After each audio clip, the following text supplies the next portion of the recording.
Washington leads the world to war, Paul Craig Roberts. What must the world think watching the U.S. presidential campaign? Over time, U.S. political campaigns have become more unreal and less related to voters' concerns, but the current one is so unreal as to be absurd. The offshoring of American jobs by global corporations and the deregulation of the U.S. financial system have resulted in American economic failure. One might think that this would be an issue in a presidential campaign. The neoconservative ideology of U.S. world hegemony is driving the U.S. and its vassals into conflict with Russia and China. The risks of nuclear war are higher than at any previous time in history. One might think that this also would be an issue in a presidential campaign. Instead, the issues are Trump's legal use of tax laws and his non-hostile attitude toward President Putin of Russia. One might think that the issue would be Hillary's extremely hostile attitude toward Putin, the new Hitler, which promises conflict with a major nuclear power.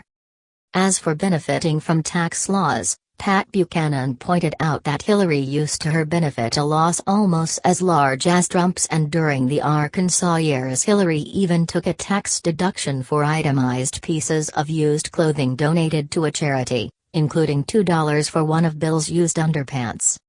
The vice presidential debate revealed that the Democratic Party's candidate is so ignorant that he thinks Putin, who is democratically elected and has enormous public support, is a dictator. Here is what we know about the two presidential candidates. Hillary has a long list of scandals from Whitewater and Vince Foster to Benghazi and violation of national security protocols.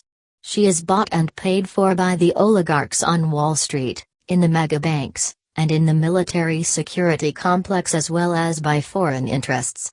The proof is the Clintons' $120 million personal fortune and the $1,600 million in their foundation.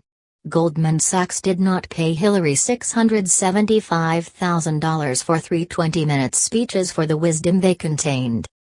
What we know about Trump is that the oligarchic establishment cannot stand him and has ordered the Ministry of Propaganda, aka the U.S. media, to destroy him. Clearly, Hillary is the candidate of the 1%, and Trump is the candidate for the rest of us. Unfortunately, about half of the 99% is too dumb to know this. Moreover, if Trump were to end up in the White House, it doesn't mean he could prevail over the oligarchy.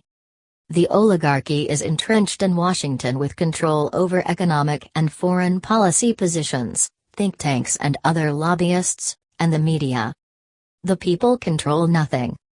What does the world think when they see Donald Trump damned because he doesn't want war with Russia or the American economy moved offshore? Where in American politics do Washington's European, British, Canadian, Australian, and Japanese vassals see leadership worthy of their sacrifice of sovereignty and independent foreign policy?